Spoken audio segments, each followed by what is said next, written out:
Chapter 1.8.1 Cloud Native Security.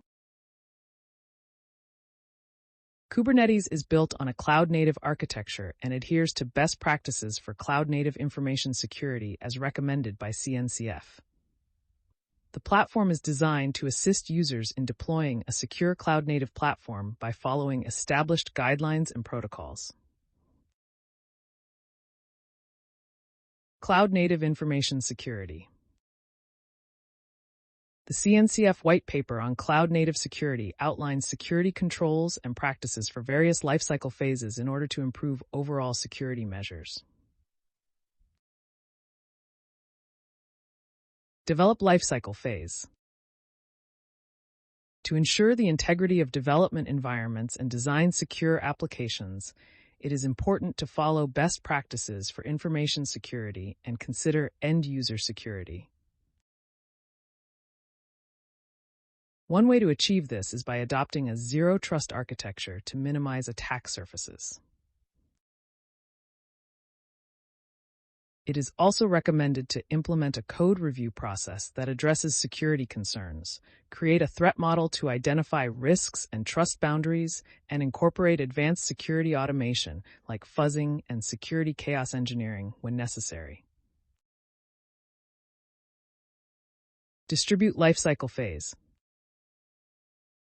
To ensure supply chain security for container images and all components executing an application, it is important to scan images for vulnerabilities, use encryption for software distribution, update dependencies regularly, utilize digital certificates for supply chain assurance, and subscribe to security risk alerts.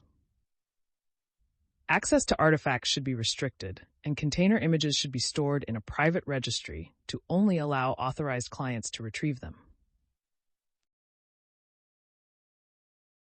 Deploy lifecycle phase. It is important to have restrictions in place for what, who, and where deployments can occur. Verification of the cryptographic identity of container image artifacts can be enforced during the distribute phase.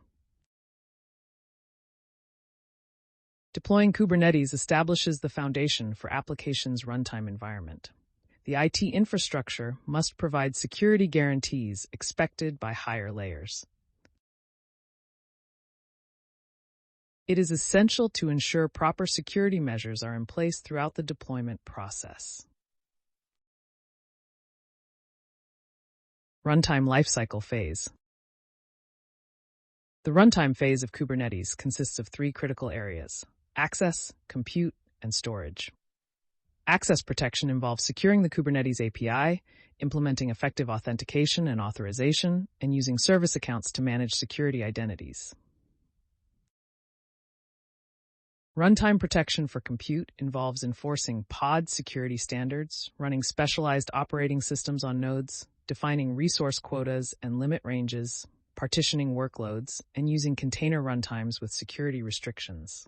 Storage protection includes integrating with external storage plugins for encryption at rest, enabling encryption for API objects, ensuring data durability with backups, authenticating connections, implementing data encryption within applications, and using hardware security modules for encryption keys. In terms of networking and security, considerations should be made for measures such as network policy and service mesh, as well as choosing a network plugin that impacts the security of information in transit.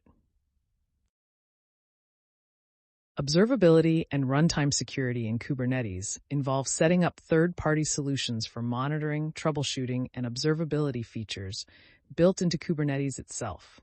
Security measures below the Kubernetes level, such as cryptographically measured boot or authenticated distribution of time, can provide additional protection for logs and audit records in high-assurance environments.